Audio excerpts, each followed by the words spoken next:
అక్కడ updates please. Yes, good morning Vijay Chandrika.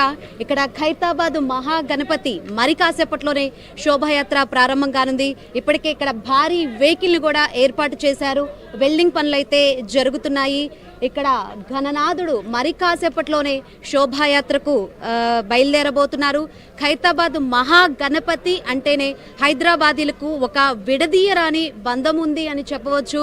ఇక తెలుగు రాష్ట్రాల్లోనే కాదు, దేశవ్యాప్తంగా ఖైరతాబాద్ మహాగణపతి అంటే ఒక ఐడెంటిటీ ఉంది అని చెప్పడంలో ఎటువంటి అతిశయోక్తి లేదు. అసలు వినాయక చవితి స్టార్ట్ ఇంకా ఒక 2-3 నెలల్లో స్టార్ట్ అవుతుంది అన్నప్పటి నుంచే అసలు ఎన్ని అడుగుల ఎత్తులో ఈసారి స్వామివారు కొలువు తీరనున్నారు, ఎటువంటి రూపంలో స్వామివారు ఈసారి దర్శనమిస్తారు అన్న ఒక చర్చ అయితే జరుగుతుంది. నాట్ ఓన్లీ ఇక్కడ తెలుగు రాష్ట్రాల్లోనే కాదు, దేశవ్యాప్తంగా ఇటువంటి చర్చ అయితే జరుగుతుంది. ఇప్పుడు 71 సంవత్సరంలో ఉన్నాము. ఈసారి స్వామివారు 69 అడుగులలో ఎత్తులో మనకు ఈ స్వామివారు దర్శనమిస్తున్నారు. 70 సంవత్సరాలు, లాస్ట్ ఇయర్ 70 అడుగుల ఎత్తులో ఉన్నారు. ఈసారి 71 సంవత్సరంలో అడుగు పెట్టాము. అయితే 69 అడుగుల ఎత్తులో స్వామివారు కొలువు తీరారు. ఈ స్వామివారికి 70 సంవత్సరాల చరిత్ర ఉందని చెప్పవచ్చు. ఇక ఇక్కడ ఏర్పాట్లు చూస్తుంటే భారీగా ఏర్పాట్లు చేశారు. మధ్యాహ్నం 1 గంట నుంచి 1:30 లోపు నిమజ్జనం కంప్లీట్ చేయాలని ఇక్కడ అధికారులు అయితే నిశ్చయించుకున్నారు. దానికి తగ్గట్లుగానే ఇక్కడ ఏర్పాట్లు కూడా పూర్తి చేస్తున్నారు. అయితే ప్రస్తుతం అయితే ఇక్కడ వెల్డింగ్ పనులైతే జరుగుతున్నాయి. మహాగణపతి నిమజ్జనం గత ఒక 3-4 ఇయర్స్ బ్యాక్ చూసుకుంటే నెక్స్ట్ డే కంప్లీట్ అయ్యేది. ఫస్ట్ అన్ని విగ్రహాలు కంప్లీట్ అయిన తర్వాత ఆ తర్వాత మహాగణపతిని నిమజ్జనానికి తరలించేవారు. కానీ ఫస్ట్ అసలు ఇప్పుడు ఒక 3-4 ఇయర్స్ నుంచి మహాగణపతి నిమజ్జనం 1:30 కల్లా కంప్లీట్ చేసేసి ఆ తర్వాత మిగతా విగ్రహాలను కంప్లీట్ చేస్తున్నారనమాట.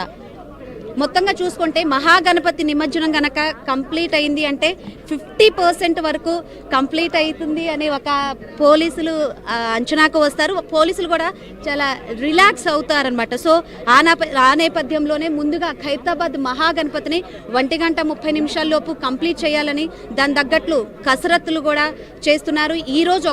ఈరోజు శనివారం ఒక్కరోజే 50,000 పైగా విగ్రహాలను నిమజ్జనం చేయనున్నారు. నిన్న మొత్తంగా చూసుకుంటే 1,30,000 వరకు నిమజ్జనాలు ఆల్రెడీ కంప్లీట్ అయింది. ఈ రోజు ఒక్కరోజే 1,50,000 వరకు 50,000 వరకు విగ్రహాలు ఈరోజు నిమజ్జనం అవుతాయి. ఈరోజు మొత్తంగా చూసుకుంటే ఈరోజు క్రెయిన్ నెంబర్ 4 దగ్గర ఈ స్వామివారు నిమజ్జనం జరుగుతుంది. ఇక రూట్ చూసుకుంటే ఇక్కడ నుంచి ఖైరతాబాద్ నుంచి టెలిఫోన్ భవన్, ఆ తర్వాత సచివాలయం, ఆ తర్వాత తెలుగు తల్లి flyover, crane number NTR Marg నుంచి క్రెయిన్ నెంబర్ 4 దగ్గర స్వామివారు నిమజ్జనం జరుగుతుంది. ఇక్కడైతే అన్ని కమిటీ నిర్వాహకులు అవ్వచ్చు, అన్ని శాఖల సమన్వయంతో అన్ని భారీ ఏర్పాట్లు చేశారని చెప్పాలి Vijay Chandrika. Right, thank you Shankari. మొత్తానికి ఈ సంవత్సరం 71 సంవత్సరాల సుదీర్ఘ చరిత్ర కలిగినటువంటి ఖైరతాబాద్ గణేశుడు విశ్వశాంతి మహాశక్తి గణపతిగా ఈసారి భక్తులకు దర్శనమిచ్చాడు. దాదాపుగా విజయవాడ నుంచి వచ్చిన భారీ వాహనంతో క్రేన్తో ఏర్పాట్లు పూర్తి చేశారు.